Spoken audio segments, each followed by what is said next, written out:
Kick back ಬಿಡದಿದ್ರೆ ಸರ್ಕಾರ ಅವ್ರದೇ ಇದೆ ಅಲ್ವಾ?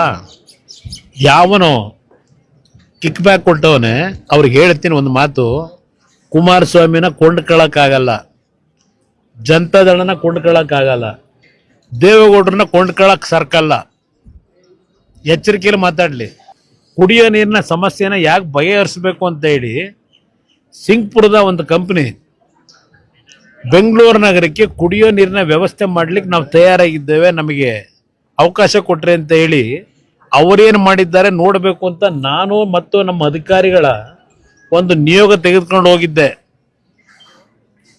ಈ ವ್ಯಕ್ತಿ ಈಗ ನಿಮ್ಮ ನೈಸರ ವ್ಯಕ್ತಿ ಇನ್ನು ಬದುಕಿರ್ಬೇಕಲ್ವಾ?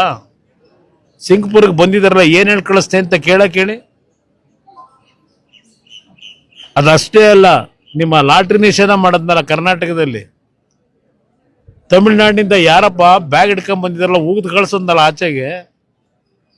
ಇದು ಕುಮಾರಸ್ವಾಮಿನ ಕೊಂಡ್ಕೊಳ್ತಕ್ಕಂಥವ್ರು. ಅವ್ರಿಗೆ ಹೇಳ್ತೀನಿ, ಇನ್ನೂ ಹುಟ್ಟಿಲ್ಲ ಈ ರಾಜ್ಯದಲ್ಲಿ. ಕುಮಾರಸ್ವಾಮಿನ ಕೊಂಡ್ಕೊಳಕ್ಕಾಗಲ್ಲ, ನನ್ನ ಧ್ವನಿನೂ ನಿಲ್ಸಕ್ಕಾಗಲ್ಲ. ಇವು ಎಲ್ಲೆಲ್ಲಿ ವ್ಯಾಪಾರ ಮಾಡ್ತೇವೆ ನನಗೆ ಕಾಣದೇ ಇರೋದ? ನನ್ನ ಹತ್ರಲ್ಲೇ ಇದ್ದಾವಲ್ವಾ? ಯಾವ ಥರ ನಡ್ಕೊಂಡವೇ ಗೊತ್ತಿಲ್ವಾ?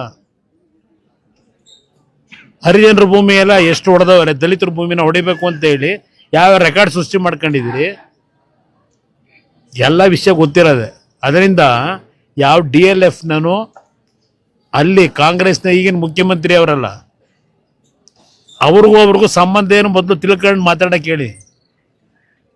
ಅವ್ರು ಅಲ್ಲಿ ಅವರೆಲ್ಲ ಈಗ ಮುಖ್ಯಮಂತ್ರಿ ಪ್ರಧಾನಮಂತ್ರಿ ಮಾಡ್ತಾರಂತಲ್ಲ ಡೆಲ್ಲಿ ಒಳಗೆ, ಅವ್ರಿಗೂ DLF-ನವ್ರಿಗೂ ಸಂಬಂಧ ಏನು ಅಂತ ಕೇಳಕ್ಕೆ ಹೇಳಿ, ಗೊತ್ತಾಗುತ್ತೆ ಸತ್ಯ ಯಾರು ಅಂತ.